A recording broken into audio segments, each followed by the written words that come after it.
கிறிஸ்துவுக்குள் பிரியமான சகோதர சகோதரிகளே, இந்த மன மகிழ்ச்சியான காலை வேளையிலே உங்களை சந்திப்பதில் மிகவும் மகிழ்ச்சி அடைகிறேன். இன்றைய தினம் நாம் தியானிக்க இருக்கிற வசனம் சகரியா 9 நம்பிக்கையுடைய சிறைகளே அரணுக்கு திரும்புங்கள், இரட்டிப்பான நன்மையை தருவேன், இன்றைக்கே தருவேன்.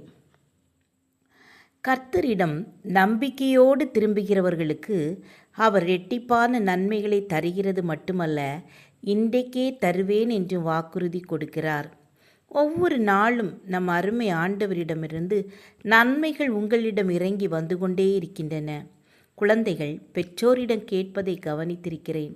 அப்பா, எனக்கு பென்சில் வேண்டும் என்று கேட்டவுடனே தகப்பனார் சரி வாங்கி தருகிறேன் என்று சொல்லுவார்.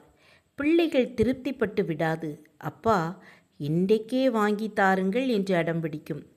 உங்கள் மனநிலையை அறியும் பரம தகப்பனார் காலதாமதம் செய்ய விரும்புவதில்லை. இரட்டிப்பான நன்மைகளை தருவேன், இன்றைக்கே தருவேன் என்று உறுதிமொழி அளிக்கிறார். இயேசுவோடு சிலுவையில் தொங்கிய கள்ளரில் ஒருவன் கிறிஸ்துவண்டை திரும்பினான். கர்த்தர் அவனிடம், நீ ஏன் முன்னமே என்னிடத்தில் வரவில்லை? 3½ ஆண்டு பிரசங்கித்தேனே, அப்பொழுது நீ என்ன செய்து கொண்டிருந்தாய் என்றெல்லாம் கேட்கவில்லை. இயேசு அன்போடு கூட, இன்றைக்கு நீ என்னுடனே கூட பரதேசில் இருப்பாய் என்றார். இன்றைக்கே இரட்சணிய நாள். ஆம், எனக்கு அன்பானவர்களே, இன்றைக்கு கர்த்தர் உங்களுக்கு செய்யும் இரட்சிப்பை பாருங்கள்.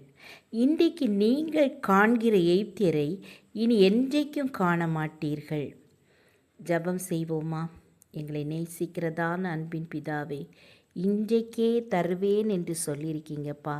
இரட்டிப்பான நன்மையை தருவேன் என்று சொல்லியிருக்கீங்கப்பா.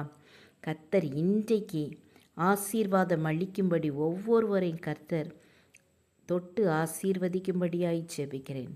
எந்த பிரச்சனையோடு இருக்கிறார்களோ, என்ன வேதனையோடு இருக்கிறார்களோ, ஒவ்வொரு பிரச்சனையும் மாற்றி போடுங்க.